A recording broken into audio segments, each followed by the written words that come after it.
Good day to you, friends. My name is Chelsey. I am a breast cancer survivor, and I'm here to share what I learned from my journey with you in order to help make yours just a little bit easier. There are a lot of new members in our community, so what I would like to do for this video is share something that can be applied if you are just starting your journey or if you're just finishing active treatment and moving into the survivor phase. So this topic today is going to be about how to optimize your mindset in order to tackle whatever phase you're on in life right now. So let's get into it.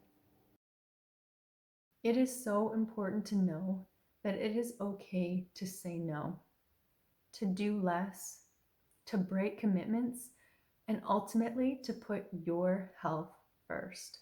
When I was diagnosed, the first people that I was worried about was everyone but me.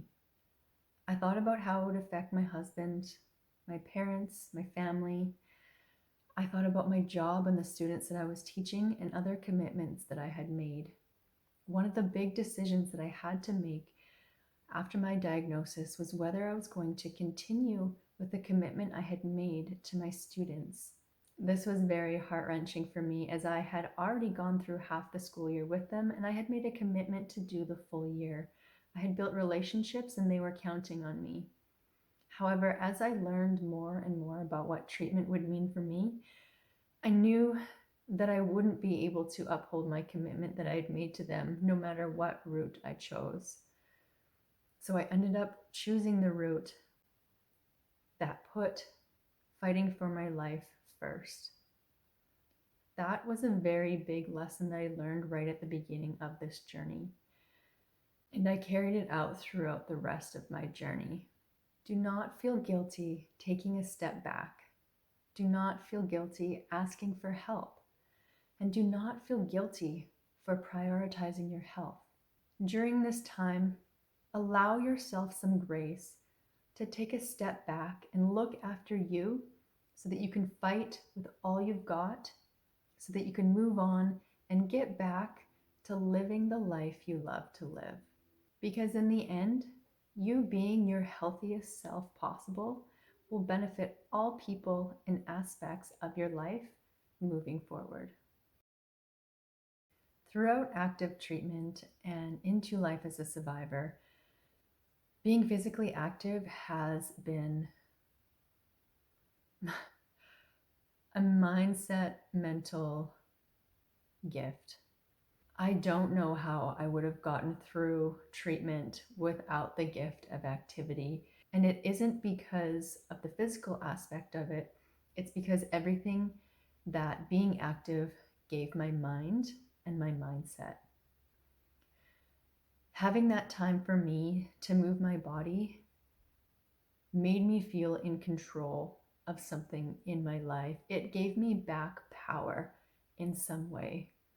It also gave me the ability to absolutely turn my mindset around from I can't do this to I've got this.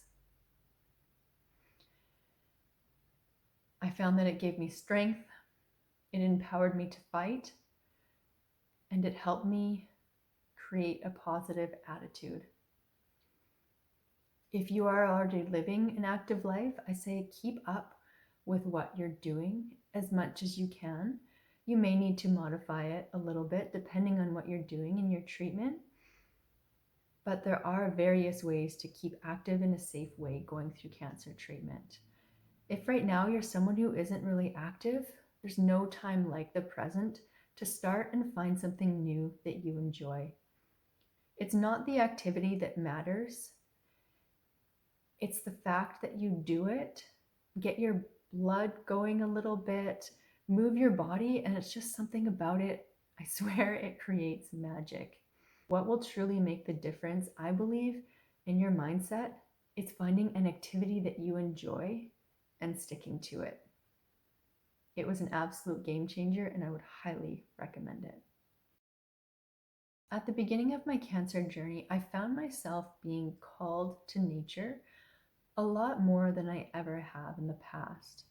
I found myself wanting to get out of the house and seek out treed areas, creeks, or lakes.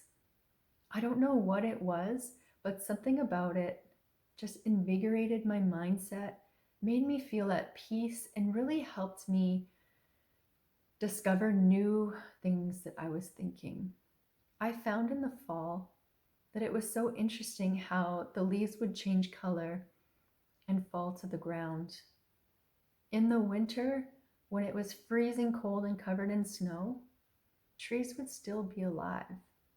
And then in the spring, out of nowhere, something would grow up through the dirt or the mud.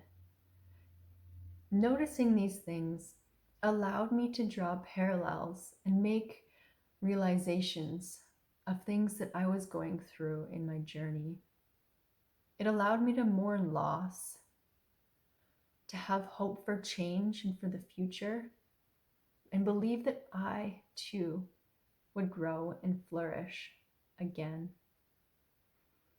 I highly recommend taking the time to get outside and discover new places wherever you live. Go for walks, go for full-on hikes up mountains, or seek out a park bench and just look around at the nature around you.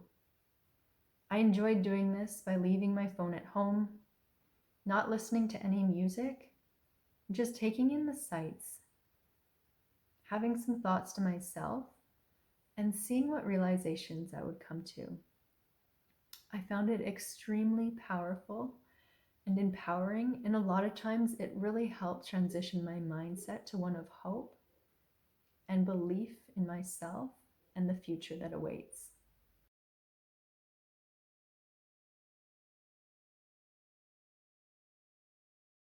I hope that these tools support you in optimizing your mindset just as they have helped me. If you have any questions, please reach out and ask. And I welcome you to hit subscribe to join our community, as I will be coming out with more videos to help support you along the way. Thank you so much for being here with me. Please look after yourselves, friends, so that you can fight your best fight. Take care, and we'll see you next time.